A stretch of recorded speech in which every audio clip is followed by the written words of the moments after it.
Okay, here we go. Welcome everyone. Welcome everyone to session number 292 of Kevin Reed's A Course in Miracles. Okay, today we are still in the supplements to A Course in Miracles, and we are focusing on the one called the Song of Prayer, which clarifies the ideas, the concepts of prayer, forgiveness, and healing. And today we are beginning the concept of forgiveness, okay, which, it's tricky, as they say. It's tricky. It's been misunderstood, misused, but we'll get into all that.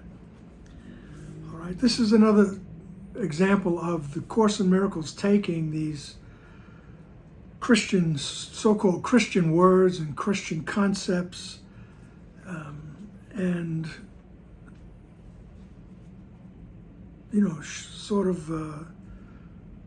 putting them in the sheen so you can shine them up, get rid of the nonsense. All right.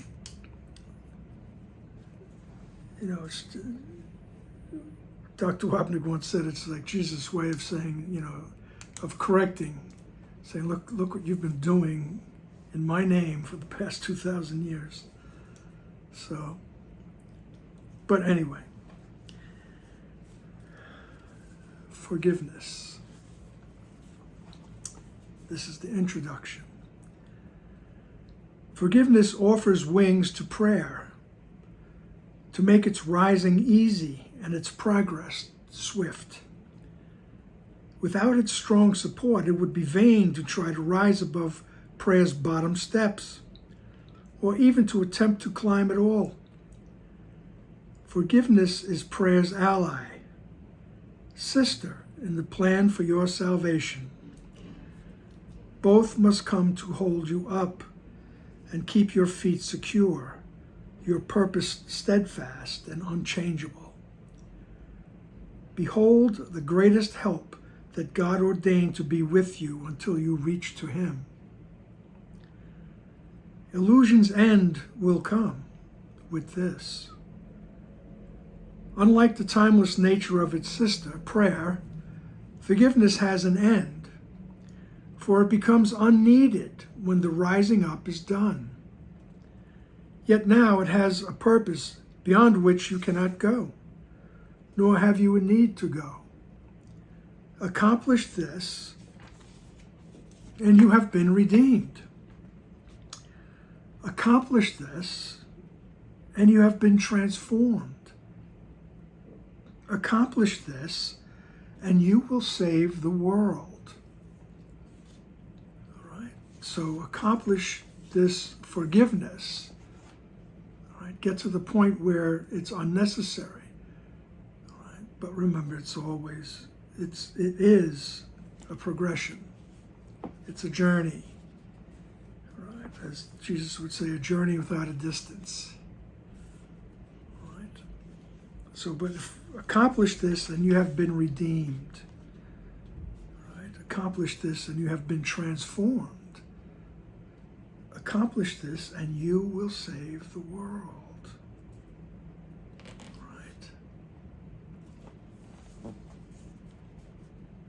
Remember, the world is in our mind, right? So, he says, forgiveness offers wings to prayer in the beginning paragraph, right? And he says, it's the greatest help that God ordained to be with you until you reach to Him. All right. So, forgiveness, when we'll see how they describe it, how he describes it, right? It will lift us higher and higher as we practice it more and more and come to understand it more and more. Right? To me, it begins, it's very psychological, and then it's metaphysical. Okay?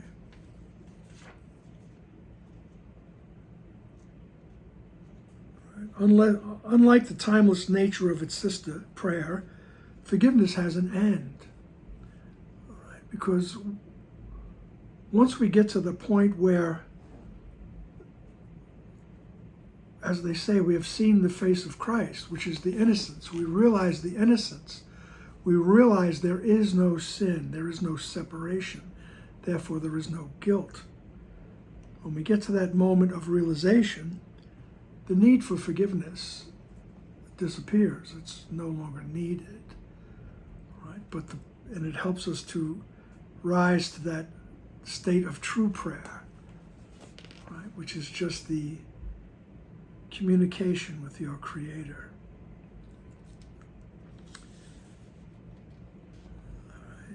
But he says right now, it's an ally in the plan for salvation.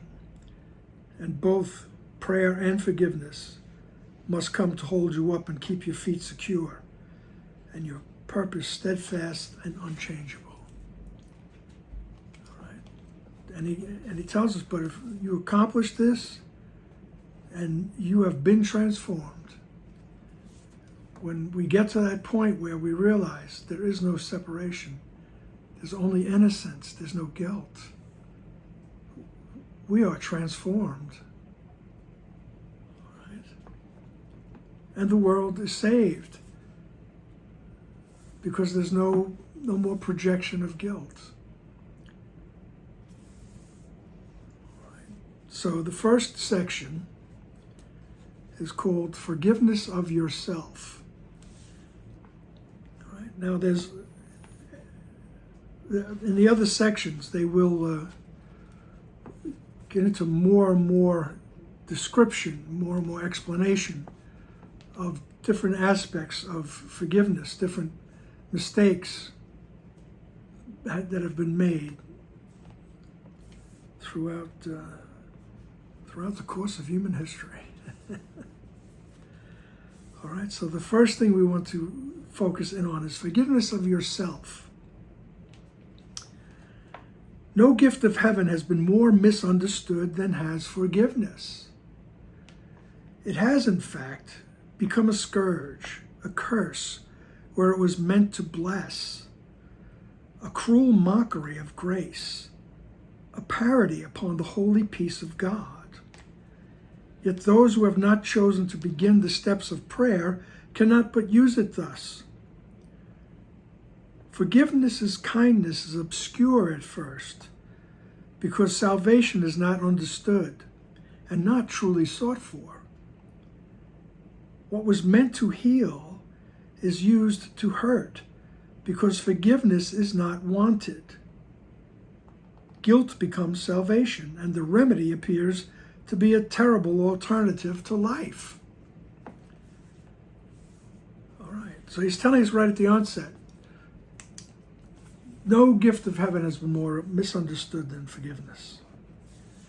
And then he gets really heavy about it. He says it's become a scourge, a curse, a cruel mockery of grace. And as he goes on, you'll see what he's talking about here. All right. Yet those who have not yet chosen to begin the steps of prayer cannot but use it thus. So he realized, like, say, look, you're not bad. You're just making mistakes. Okay? You're just making mistakes. And especially for those who have not yet chosen to begin the steps of prayer. All right? And beginning the steps of prayer is that questioning, that thought that says, wait a second, I don't want to project guilt anymore. I don't want harm. I don't want the harm that I'm wishing on you to be visited on me. Right? Right? You start getting that, that echo of the do unto others message. That's just the beginnings, the little questioning of the ego thought system. Right? But until we start to question that, right, we're going to be misusing and misunderstanding the idea of forgiveness. Okay. I don't know if you can hear that, but one of my neighbor behind me is maybe making some alterations. Maybe he's hanging a picture or something. So if that's what you hear, that's what's happening. All right. So forgiveness is obscure at first because salvation is not understood, nor is it sought for. Right. So forgiveness's kindness is obscure. The kindness of forgiveness is that you're given your innocence. Right? And he says that's obscure at first because salvation is not understood. And just to put it succinctly, salvation is the escape from the thought of separation. It's the escape from the ego thought system. Right? And the clutches of the world of form, we escape it. It's because salvation is not understood, and we're not really looking for that. All right? Nor is it truly sought for, because we're still afraid to confront God. We think the moment I confront God, he's going to wipe me out. He's going to destroy me. He's going to take everything that I have. Right? We have all those ego thoughts in our mind. You know, you don't want to leave yourself vulnerable, all that stuff.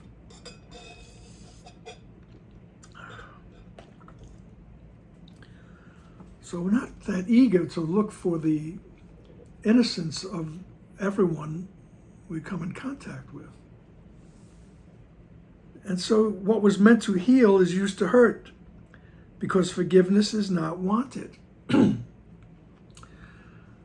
right, I'm reluctant, to put it mildly, or I'm afraid to be willing to see your innocence or this despicable person that I keep in my mind. Everybody has one. Right? I'm afraid to see their innocence because I'm afraid of being overpowered or misused or killed. And it's the same, deep down inside, it's that reluctance to come in communication with your Creator in true innocence. So what was meant to heal is used to hurt because forgiveness is not wanted. Guilt becomes salvation, and the remedy appears to be a terrible alternative to life. Right? So guilt becomes salvation. Which is what the ego always teaches. If I project the guilt, I'll be innocent. But it never works. P.S. It never works. Oh, by the way. But that's what the ego tells us, and we do that. Until you start to notice, oh wait, that's what I'm doing, and I don't want to do that anymore. It doesn't get me anywhere. So guilt becomes salvation because forgiveness is not really wanted. Right? I don't really want to see your total innocence. I want to hold a little back there, So then he gets, in paragraph 2, he gets to a phrase which will be, totally described in the next, I think it's next week, or next session. All right. Paragraph 2. Forgiveness to destroy will therefore suit the purpose of the world far better than its true objective and the honest means by which the goal is reached. Forgiveness to destroy will overlook no sin, no crime, no guilt that it can seek and find and love. Dear to its heart is error, and mistakes loom large and grow and swell within its sight. It carefully picks out all evil things and overlooks the loving as a plague, a hateful thing of danger and of death. Forgiveness to destroy is death, and this it sees in all it looks upon and hates. God's mercy has become a twisted knife that would destroy the Holy Son he loves.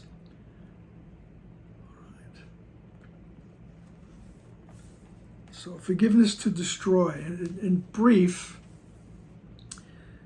is I make the error real and then I say, but I'll overlook it, you know. You know, whatever you did to me, you stepped on my foot in the elevator, right? I'll overlook it, you know. Whatever you react to, you know. I mean, it goes all the way up the ladder to different levels of outrage and guilt. You know, sometimes you see, well, I forgive you because the Bible tells me to. Okay, that's forgiveness to destroy. Right? We're making the error real. Whatever your transgression was, we realize it. Well, we say, yeah, I saw you. You did that. Right? That's a sin. That's a crime. Right? But I'll be the bigger person. I'll overlook it. All right? I'll give you another chance. All right? But we want to keep the guilt real so the ego can survive. All right? The ego keeps telling me, you can't overlook everything. All right? And the ego only does that because it will disappear. The moment I've realized the innocence of totality, or the totality of innocence, either way you want to put it. The moment that comes to my mind, the ego disappears. Right? The ego does not want that. There's a part of my mind that is attached to the ego, is holding on to it. All right? That part of my mind that says, I am an individual here, I exist in some time in history, and, you know, all kinds of stuff that you make up, right? Now you're just making stuff up, and we do. All right, but the ego wants to hold on to it.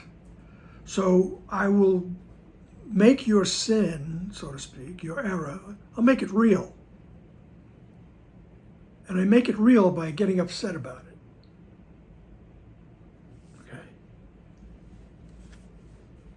And then, you know, all of a sudden, I don't want to fight. I don't want to do this and that. I don't look like a hump. So I'll forgive you. All right. That's forgiveness to destroy because it keeps the guilt real. Right?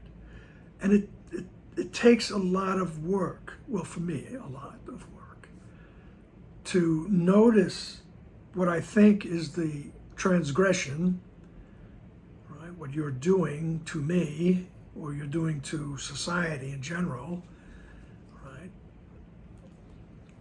Noticing that, then, you know, getting upset by it.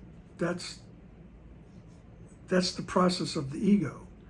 But when I notice, wait, I'm having a reaction to this.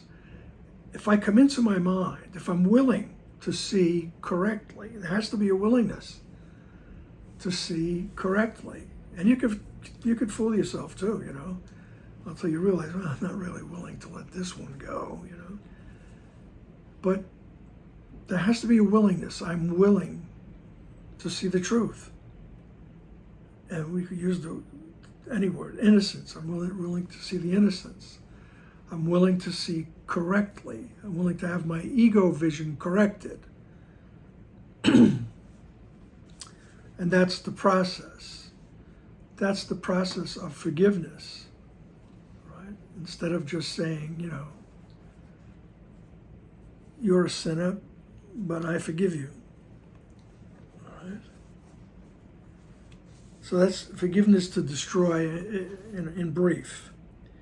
And that will therefore suit the purpose of the world far better than its true objective.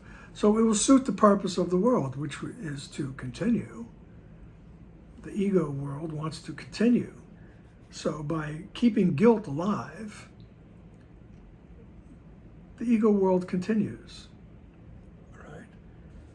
And it will suit, that's what it means by it suits the purpose of the world far better than what forgiveness really means, which is to be willing to see the corrected translation of what's happening here. Being willing to see the innocence. Being willing to see the truth. That's the true objective of forgiveness. Right? And then he says, forgiveness to destroy will overlook no sin, no crime, no guilt. All right? That it can seek and find and love, because it's ego stuff. And the ego loves it when somebody else is guilty. I mean, just those of you who experienced Catholic school will know what I'm talking about. When, as a little kid, it was just so much better when my friend Bob was getting chewed out by the nuns. Because you felt like, oh, okay, it's not me. All right? Well, when in high school, when my Latin teacher would call on someone else to translate. Right? All right. So forgiveness to destroy overlooks no sin, no crime. All right? And it does. You can go from being like just little things, like you're a picky person.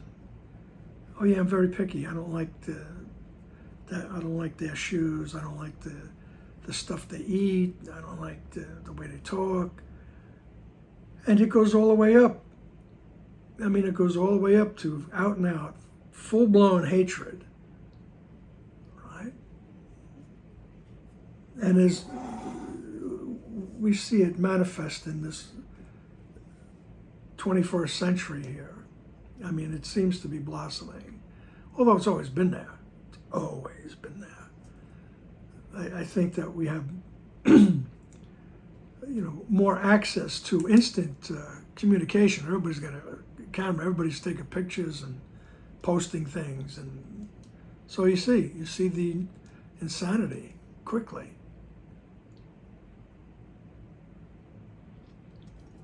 And most of the insanity is projection of guilt. So the ego loves that.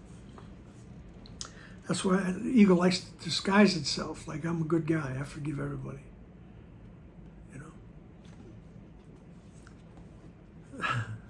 The ego is very clever.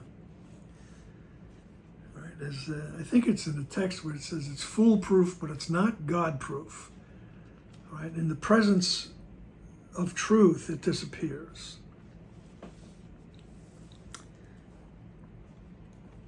So, paragraph 2, sentence 3, dear to its heart, which is forgiveness to destroy, that's the its, dear to its heart is error, and mistakes loom large and grow and swell within its sight.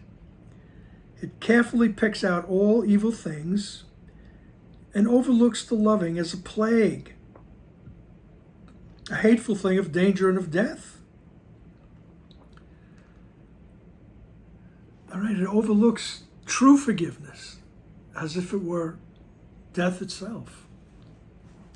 You're going to be destroyed if you do that. Don't be a fool. Right? God's mercy has become a twisted knife that would destroy the Holy Son he loves.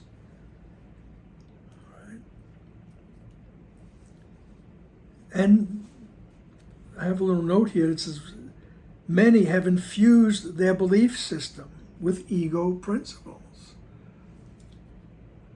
I mean,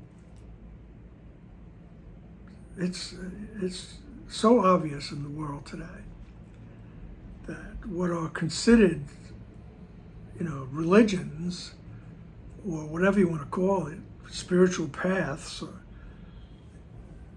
they're ripe with judgment and criticism and punishment and the threat of punishment. It's like, God, take a breath, everybody, and lighten up and check yourself. Look at your thinking. What are you doing? You're perpetuating attack and defense. Oh well. So it's up to each individual to realize that's what I'm doing, and I don't want to do that anymore. Right?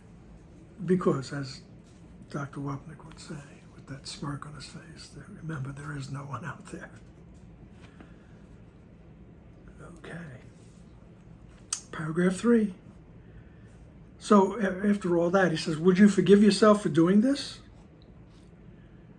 All right. So if you would forgive yourself for doing this, then learn that God has given you the means by which you can return to him in peace. Do not see error. Do not make it real. Select the loving and forgive the sin by choosing in its place the face of Christ.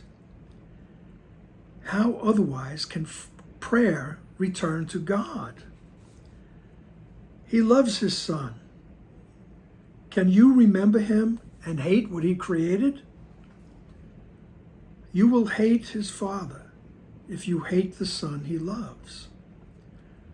For as you see the Son, you see yourself. And as you see yourself, is God to you. As you see yourself, that's the way you see God. As you see your brother, that's the way you see yourself. As you see the other person, that's how you see God. You see, they're getting the idea of no separation there. All right. So he goes, look, would you forgive yourself for doing this? Because we all are doing that or have done it. Right? We have been brought up, we have participated in belief systems that are infused with ego. Right?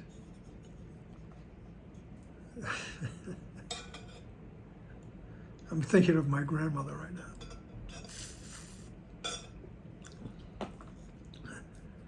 Something would happen, and she would look at me and see God punish you for that. And hey, I'm freaking 8 years old or something, So you start to believe it, But, everybody gets, not everybody, but many people get raised in belief systems like that. Even if even if you're not in an organized religion, there are people that are, prehistoric, they're thinking, there's something out there that's going to get me. Then they start making up excuses why your finger got infected or something, Stuff like that. Okay, there I go. Off on a tangent. So he goes, look, would you forgive yourself for doing this, all right? Do you want to forgive yourself? Then learn that God has given you the means by which you can return to him in peace, which is true forgiveness. That's how we return to God in peace. All right? Do not see error. Do not make it real. Right? And by that, the way we do that is by just noticing, oh yeah, I made that error real. I made that a sin. I made that transgression really horrible, very serious. Right? No matter what it is, it's being done to me. Even if it's, vicariously, But he says, do not see the error. Do not make it real. And what he means by select the loving and forgive the sin, let me underline that, by choosing in its place the face of Christ. It's a beautiful way, it's just beautiful language. All right. So I say, wait, I'm making that error real. I'm making this person guilty or whatever. Person, place, or thing. I'm making it guilty. But then he says, so just notice you're doing that. And then select the loving by choosing in its place the face of Christ. And that's another way of saying, I'm willing to see correctly. I'm willing to see the face of Christ. In the Course in Miracles, that phrase, the face of Christ, is a symbol for innocence. The original innocence. All right. So instead of seeing the guilt and projecting the guilt, I say, whoa, wait a second. I don't want to do that. I want to see the innocence. I want to see the truth. Right? And all the time the ego is going to be counseling you, don't do that. Right? You're going to get killed. You're going to get overwhelmed. They're going to do it to you again. It's not the way it is. Jesus is just asking us, be willing to see correctly. And in practicality, nobody's saying you got to stand in the way and get smashed. Right? You don't have to stand in the way and just take it, whatever it is that it is. Right? But when you are in that frame of mind where you are selecting the face of Christ, you're choosing the face of Christ in place of guilt, you will know what to do if something has to be done. You will know what has to be said in case something has to be said. You don't just stand there and wonder, well, should I let this person verbally abuse me, for the next 10 years or whatever, right? It's only our projection of guilt onto the perpetrator that keeps us locked in there, right? Once I say that, wait, I'm willing to see it differently. I'm tired of this attack, defend. I want to see the truth. And when you're in that place in the mind, if something needs to be done, you'll know. All right? And you'll be coming from the place of peace. Even though it looks very practical, like you're getting in the car and driving away, or you're moving out of state, or whatever.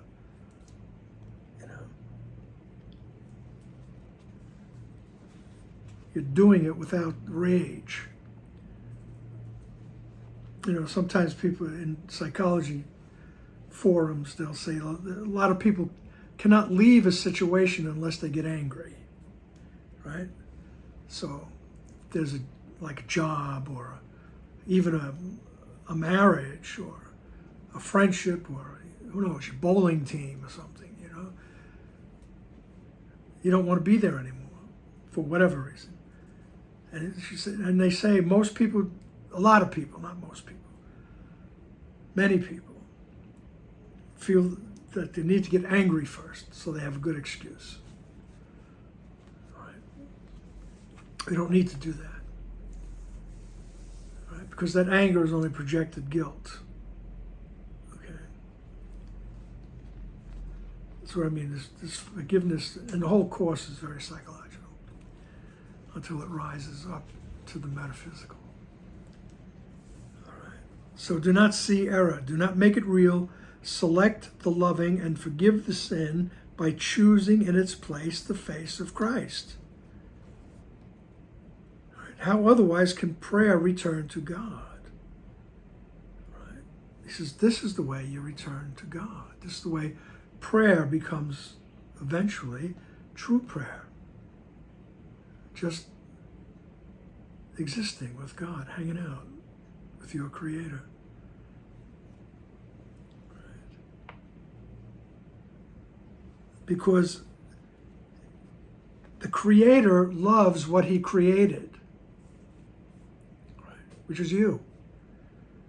And the other fragments, they're all part of it, but we see them as separated.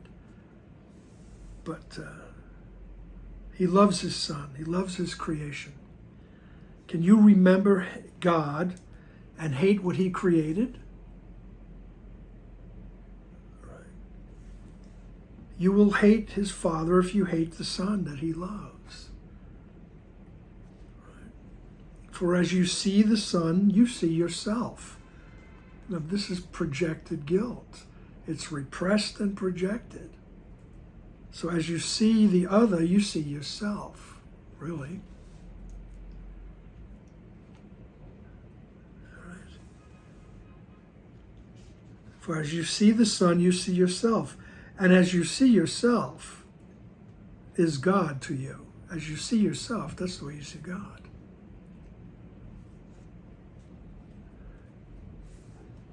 Paragraph 4. As prayer is always for yourself, so is forgiveness always given you.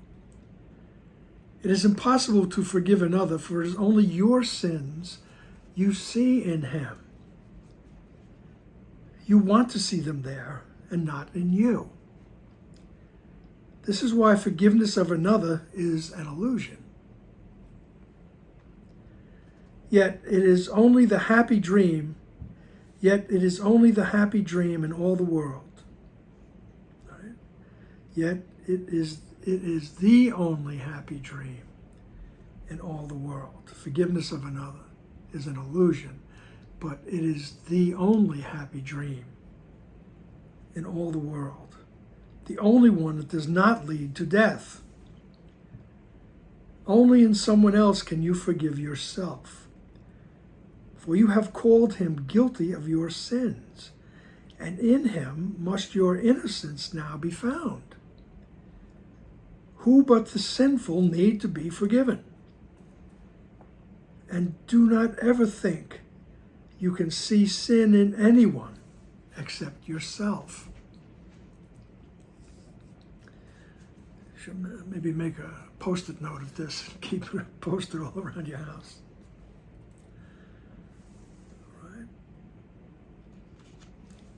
He says, prayer is always for yourself, and so is forgiveness.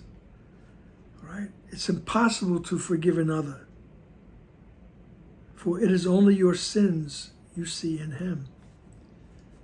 Right? Hinting at the fact that there is no world. Right? It's all a matter of that thought that says, I did something wrong, I repress it and I project it. It's so fast. It is so fast. And the mind is so powerful. Right? So it's only your sins that you see in him. Now, it's not to say the specific sin. All right? Like you see somebody committing some horrible thing. All right? You don't see it, or it gets reported and you hear about it. It's not that you are not that. You're not doing that. All right? But what we're projecting with the sins that we're seeing in him is the idea of you're separate. Right? You are separate from God. Right? You separated from God. Right? You are therefore guilty. That's what we project out into people, right? The idea that I destroyed the oneness. I separated from God, right? That's what I'm projecting onto everybody else. And it just looks like all these different varieties of sins, right? 7 deadly ones, right? The original deadly sin is the belief in guilt. The belief I separated, the belief that I did something wrong, okay?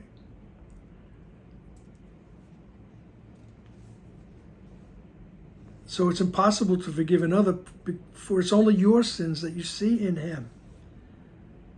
Right? And you want to see them there, not in you, because that's what the ego tells us. If you project them, you'll be innocent. You'll feel better. This is why forgiveness of another is an illusion. Yet it is the only happy dream in all the world. The only one that does not lead to death.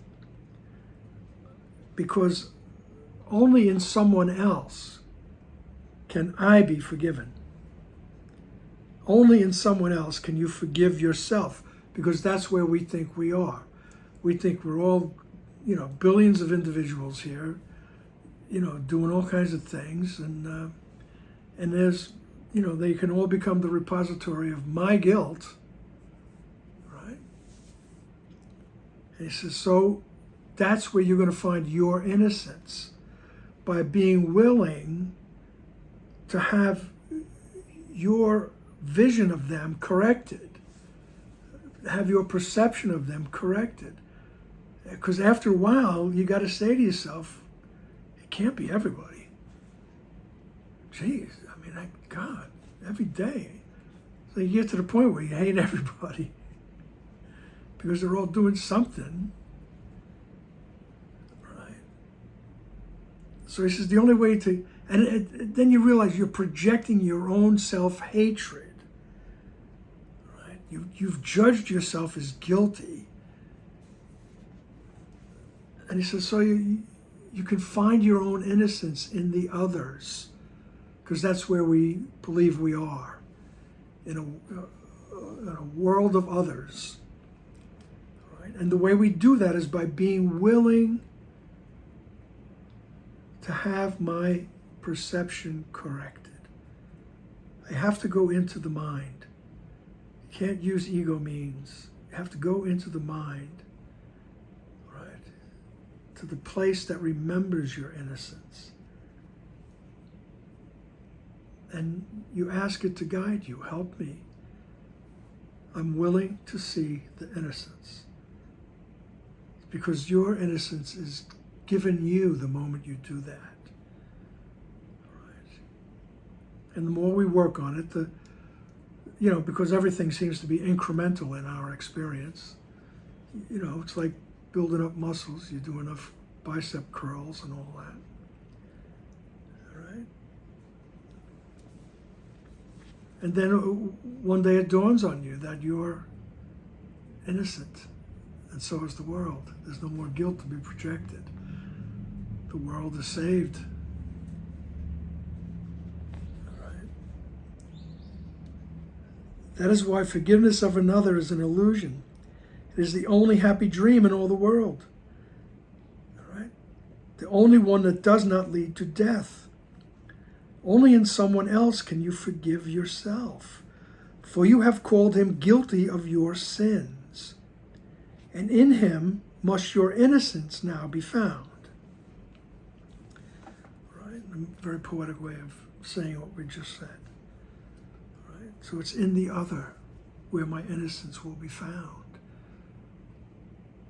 Right? Who but the sinful need to be forgiven? And do not ever think you can see sin in anyone except yourself. It's another little hint that there's nobody out there.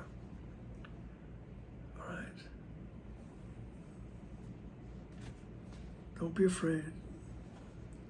Nobody goes poof, as Dr. Wapnick would say. Nobody disappears. All right? And do not ever think that you can see sin in anyone except yourself. Once we start realizing that, we'll say, oh, I am projecting guilt. I don't want to do that anymore. Help me.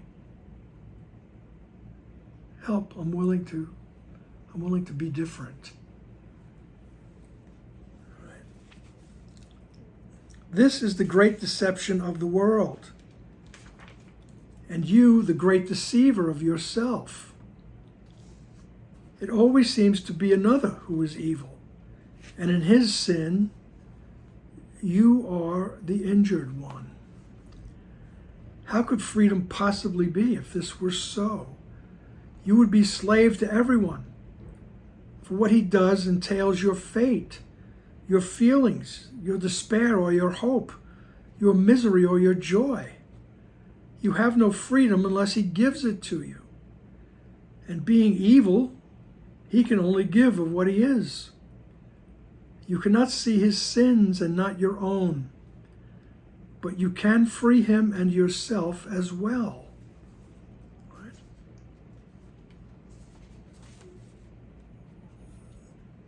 So he says, don't, from the other paragraph, don't ever think you can see sin in anyone except yourself. He says, this is how we deceive ourselves. That's the great deception of the world, that we could see sin in everybody else and not ourselves. It always seems to be somebody else who's evil. Right? And I'm being injured by their evilness. Right? Then he says, ask yourself, how could you possibly be free in a world like that? Right? Because you're bound, you're slave to everyone. Because what they do entails your fate. Right? You have no freedom unless they give it to you. Right? I can't be free unless, he stops crying, or I can't be free unless, they stop doing this. I can't feel good. So you were a slave to the others.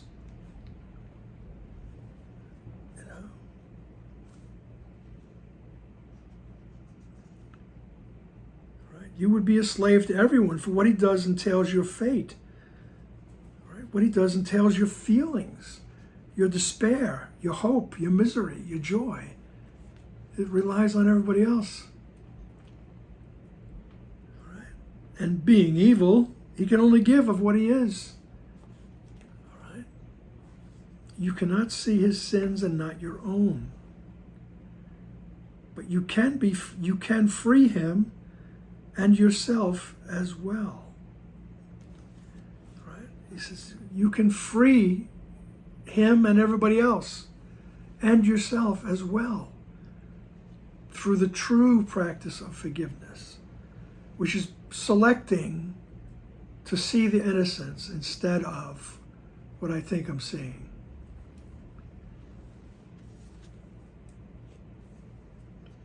Paragraph 6, forgiveness truly given is the way in which your only hope of freedom lies.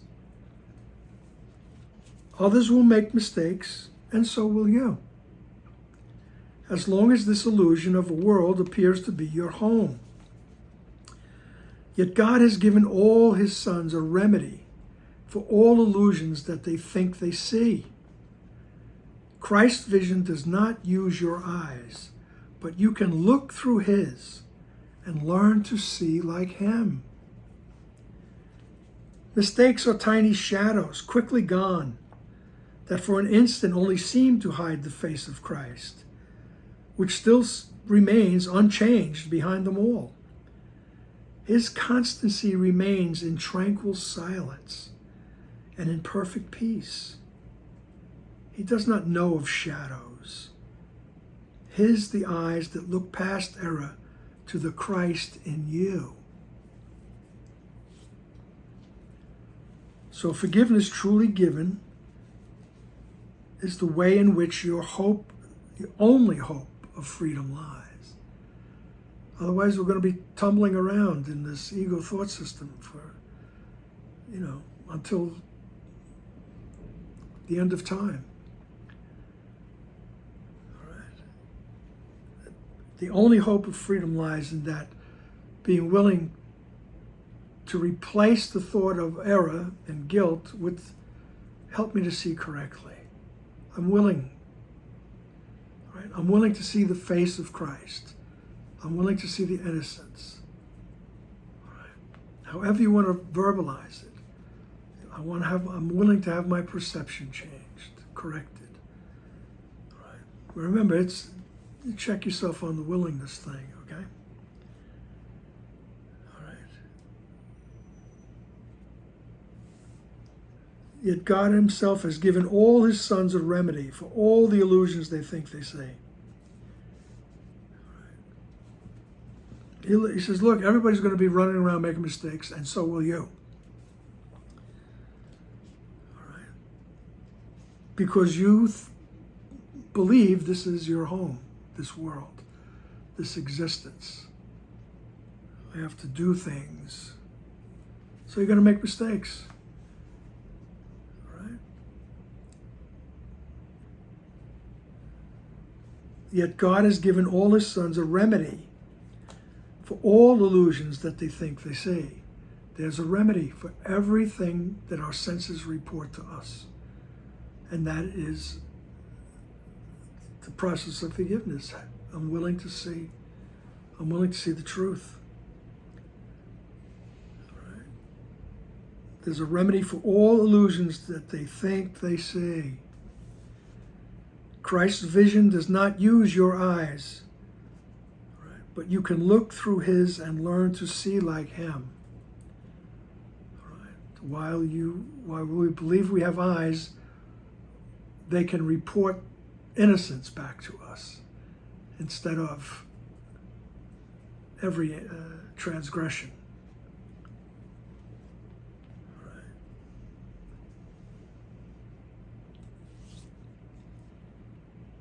But you can look through his eyes and learn to see like him. Right. You can learn to see as the Christ sees, which is to see the innocence. You can learn to do that. Mistakes are tiny shadows, and they're quickly gone. Right? That for an instant only seems to hide the face of Christ. Mistakes are tiny shadows, he says. Right? That for an instant only seem to hide the face of Christ.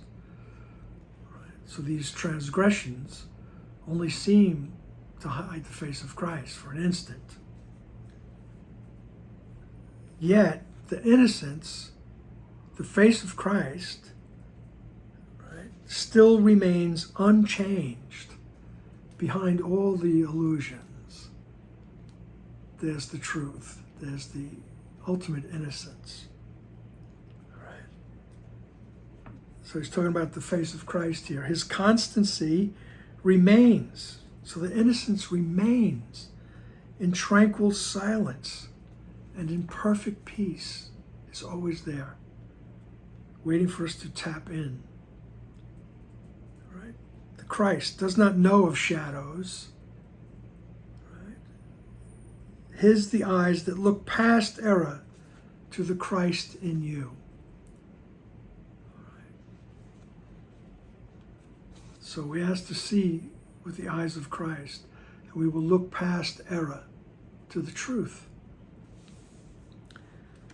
So then in paragraph 7, it goes, ask then his help, and ask him how to learn forgiveness as his vision lets it be.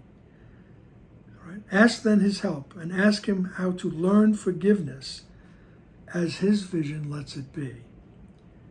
You are in need of what he gives, and your salvation rests on learning this of him. Prayer cannot be released to heaven while forgiveness to destroy remains with you. God's mercy would remove this withering and poisoned thinking from your holy mind. Christ has forgiven you, and in his sight, the world becomes as holy as himself. Right?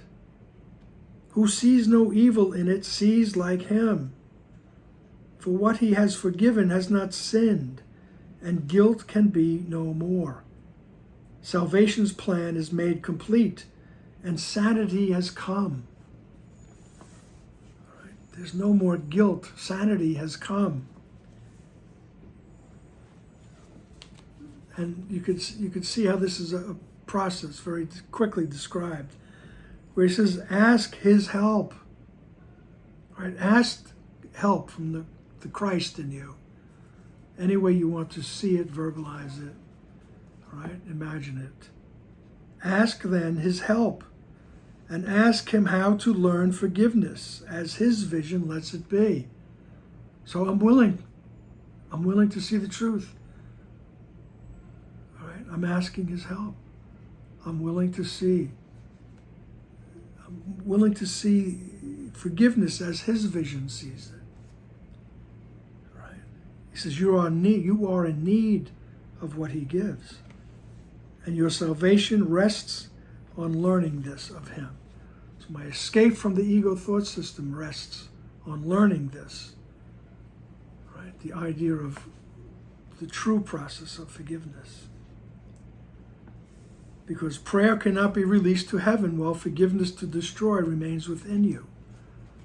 Right? While I'm still holding on to guilt of somebody.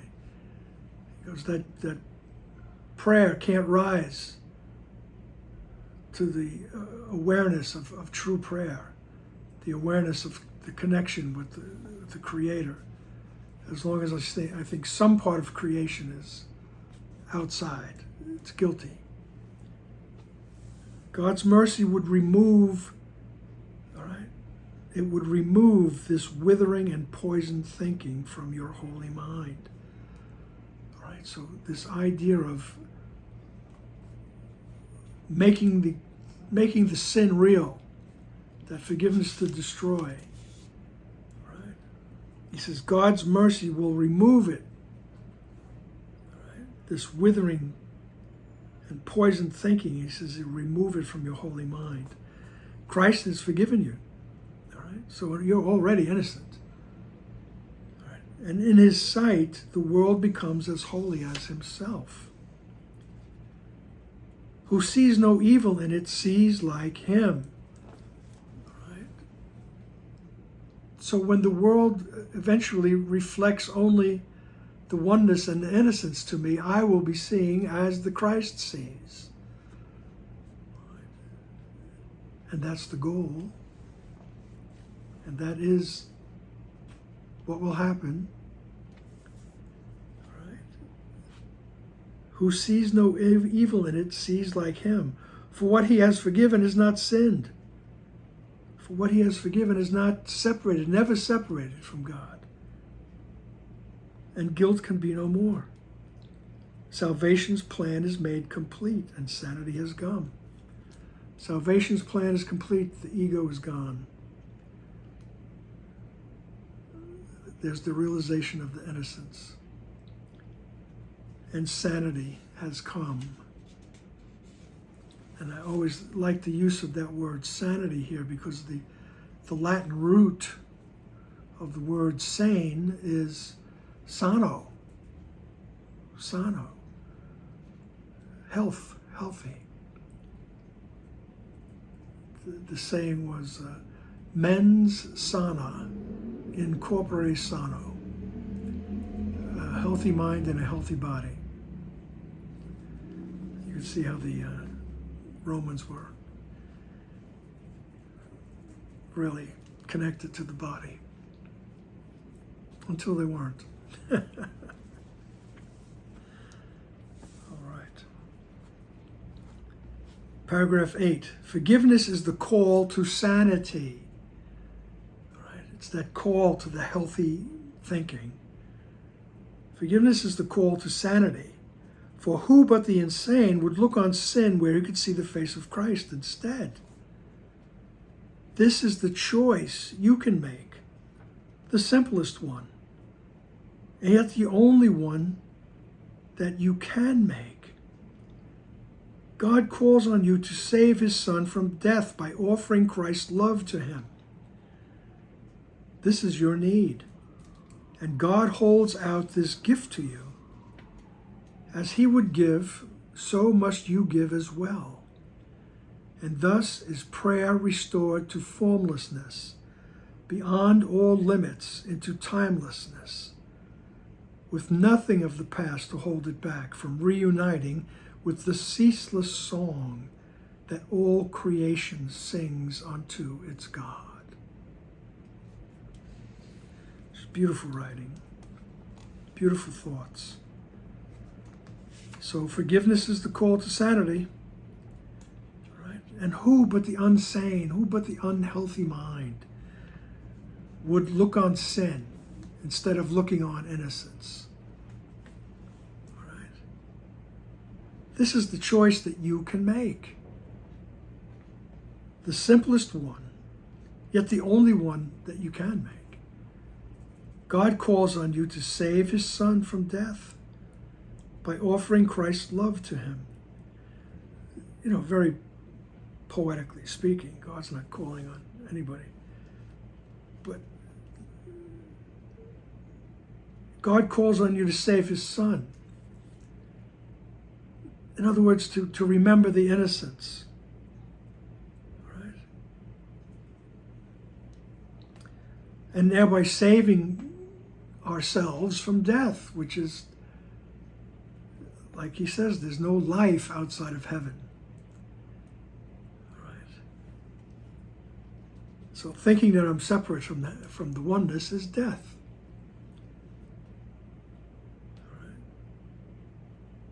And I save everybody and myself by offering Christ's love. And it's given to me. It's just, I have it already.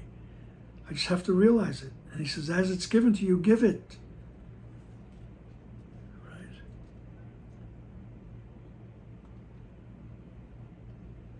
And when I give it, thus is prayer restored to formlessness.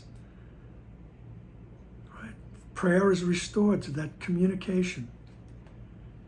Right? And I couldn't describe it any more beautifully than prayer is restored to its formlessness.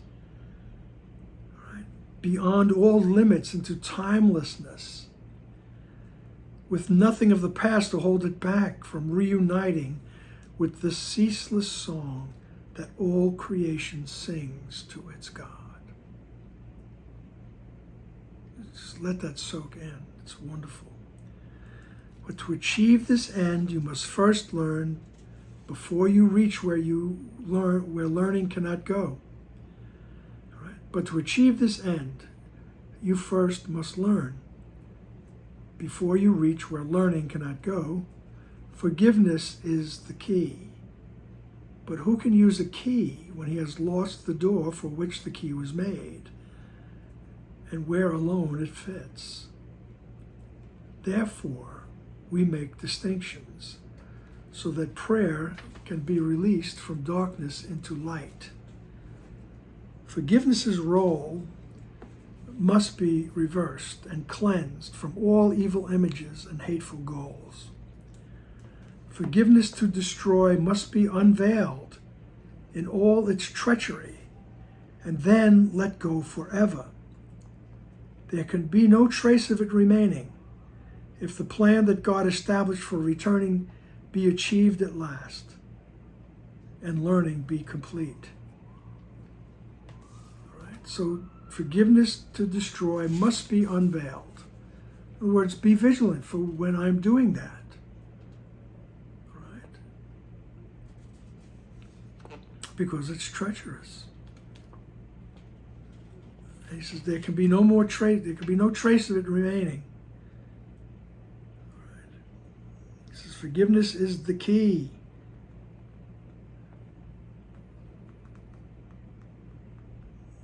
Before to achieve this end, all right, this hearing the ceaseless song, right, you have to reach where learning cannot go. All right, first you must learn, right, before you reach where learning cannot go. You have to learn that forgiveness is the key. That true forgiveness, that willingness to see the innocence is the key.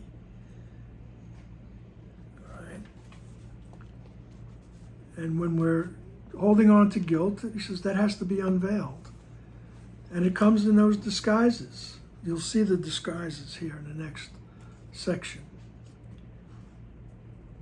All right? Forgiveness to destroy must be unveiled.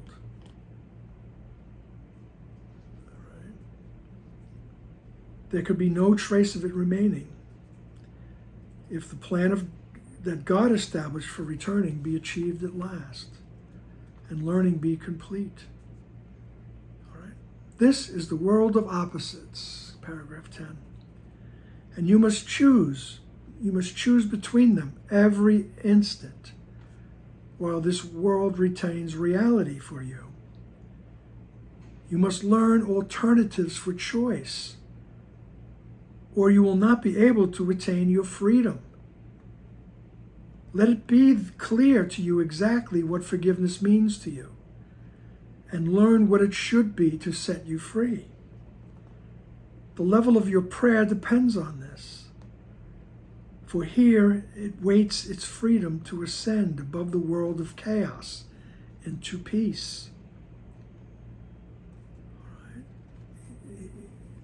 You know, in other parts of the text, he says every moment, every day and every hour in the day and every moment that the hour holds, you are but reliving the time when terror took the place of love. Okay? He's reiterating that idea here. Okay? He says, this is a world of opposites, and you must choose between them every instant. Every instant that that hour holds, every instant that that minute holds, while the world retains reality for you. Realize that every instant you're choosing to believe in separation or to believe in the oneness, to return to the oneness. All right. So he says you have to learn. You must learn alternatives for choice. What choices are there? Chaos or oneness? Fear or love, right? Hatred or peace. Right? You must learn alternatives for choice, or you'll not be able to attain your freedom. So you realize the choice is yours, right? You can be free from all this nonsense in the world. Right? It doesn't mean you're going to die. Just means that you're going to have the great epiphany.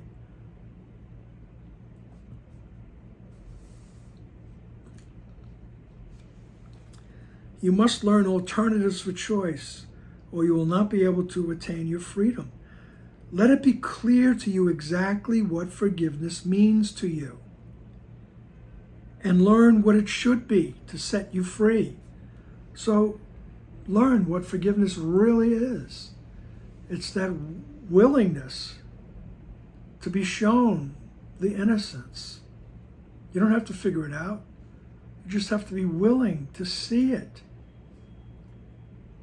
The level of your prayer depends on this, for here it waits its freedom to ascend above the world of chaos and into peace.